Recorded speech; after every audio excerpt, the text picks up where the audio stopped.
Halo, saat ini saya akan menjelaskan tentang porter analisis dari Teh Botol Sosro. Sebelumnya, perkenalkan nama saya Luka Tania Mulyanto dari kelas A518 dengan NIM 13518100347.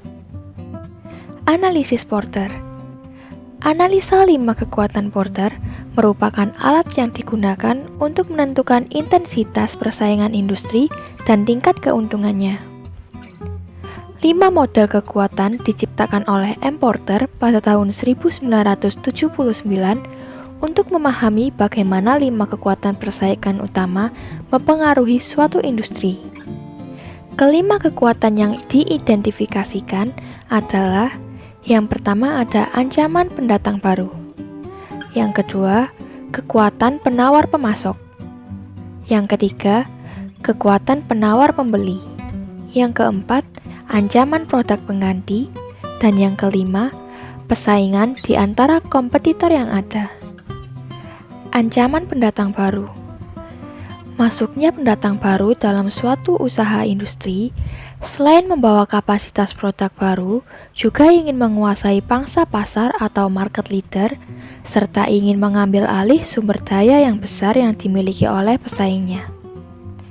Untuk ancaman kompetitor baru pada industri ini tergolong rendah, karena dibutuhkan modal yang cukup besar dalam industri minuman teh, dimulai dari pembelian bahan baku, sampai kebutuhan membeli mesin-mesin pengolah agar dapat menciptakan kualitas yang baik. Barrier entry untuk produk teh dapat dilihat dari yang pertama, skala ekonomi. Skala ekonomis menghalangi masuknya pendatang baru dengan memaksa mereka masuk ke skala besar atau skala kecil dengan tingkat biaya produksi yang tidak menguntungkan. Sehingga harga yang dikeluarkan menjadi lebih tinggi Sosro dengan kapasitas produksi 300 juta per tahun dan memiliki harga jual produk lebih murah dibandingkan Ultra Jaya yang memiliki kapasitas produksi 40.000 per tahun. Yang kedua ada kebutuhan modal. Untuk memproduksi minuman teh membutuhkan modal yang besar, karena untuk menciptakan produk yang berkualitas membutuhkan riset dan alat produksi yang berkualitas.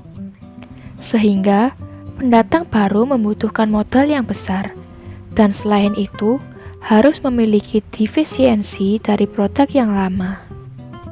Yang ketiga ada switching cost atau biaya peralihan pemasok. Switching cost dalam industri teh relatif rendah karena pemasok menawarkan harga bahan baku yang relatif bersaing dengan kualitas yang sama. Maka, apabila produsen ingin berpindah dari satu pemasok ke pemasok yang lain, maka tidak perlu memerlukan biaya switching cost. Yang keempat ada akses ke saluran distribusi. Apabila akses saluran industri telah memiliki perusahaan mapan, perusahaan baru tersebut harus membujuk saluran itu agar menerima produknya dengan harga yang lebih rendah, periklanan, dan lain-lain. Saat ini, distribusi teh Sosro hampir mencakup seluruh wilayah nasional, bahkan diekspor ke Australia, Vietnam, Brunei Darussalam, dan Amerika Serikat. Yang kelima ada kebijakan pemerintah. Peraturan pemerintah yang memerintahkan semua produk harus memiliki lisensi dan pembatasan hak akses produk. Lalu ada kekuatan penawaran pemasok. Terdapat banyak sekali pemasok bahan baku teh, sehingga membuat harga bahan baku teh menjadi sangat kompetitif. Hal ini membuat kekuatan tawar-menawar pemasok dengan industri minum teh rendah. Karena bahan baku teh di pasar mempunyai harga dan kualitas yang rata-rata bersaing. Dengan banyaknya pemasok bahan baku teh, akan membuat industri minuman teh dapat memilih pemasok bahan baku dengan murah dan kualitas yang baik. Lalu ada kekuatan penawaran pembeli. Konsumen lebih konsumtif di dalam memilih produk yang dipilihnya, karena mereka lebih mengutamakan kualitas dari produk yang dibelinya. Kelompok pembeli juga sering membeli dalam jumlah yang besar, sehingga pembeli menginginkan mendapat potongan harga serta pelayanan dari pihak perusahaan. Produk yang dibeli adalah produk standar, atau tidak ada diferensiasi. Biaya peralihan produk dari satu ke yang lainnya rendah, dan pembeli mendapatkan informasi yang lengkap dari produk yang ingin dibelinya. Lalu ada ancaman produk pengganti. Teh botol sosro dengan teh kita. Pelanggan tidak sulit mendapatkan kedua merek ini dijual secara bersamaan. Tetapi, diferensiasi teh kita dengan switching cost yang sama. Tetapi pelanggan mendapatkan botol yang lebih besar dan isi yang lebih banyak sedikit dibandingkan botol sosro.